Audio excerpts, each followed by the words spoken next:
Hi, I'm Jenny with Garden Gate Magazine, and today we're going to talk about what to do when your orchid forms a keiki. Now, a keiki is a little bitty plant that forms on the end of a bloom spike, usually on Phalaenopsis orchids. Sometimes some other orchids will do it, but mostly Phalaenopsis is the ones you'll see it with.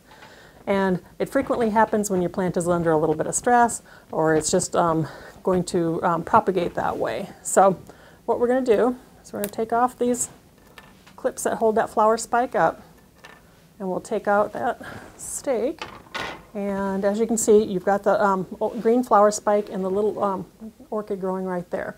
So when that orchid gets the little aerial roots that are about 1 to 2 inches long, then we're going to take it and go ahead and cut it off. And cut it fairly close to the plant, but not so far that you get into the roots and everything. So you've got a new little plantlet, and we'll save this for later. And then you're going to take some orchid mix, special orchid mix. You'll want to pre-moisten it. So I've soaked this overnight, and so I've got my orchid mix here. And I've got an orchid pot, and that has a lot of little gaps and cutouts in that side, so that because orchids like a lot of air movement through there. And this plant, being in a plastic pot, probably didn't have enough to keep it really healthy. So we're going to go ahead and fill some in there. And then we'll take our little baby plant and kind of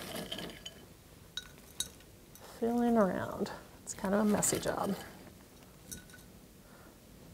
Now these little aerial roots, the orchids form aerial roots like this, and you'll see that that's what's on that keiki.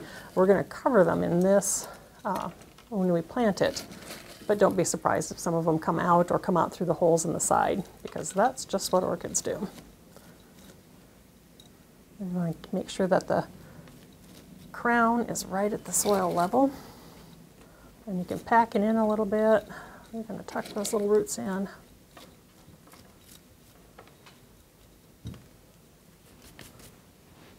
there we have our little orchid all ready to go.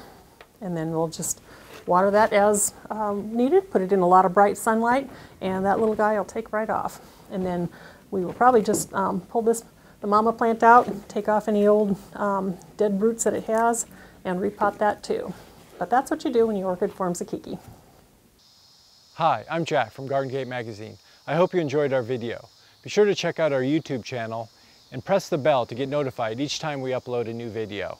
You'll get content with useful gardening tips, design ideas, and how-to help for all levels of gardeners. Follow us on all our social platforms and visit our shop. See the list below. Thanks for watching.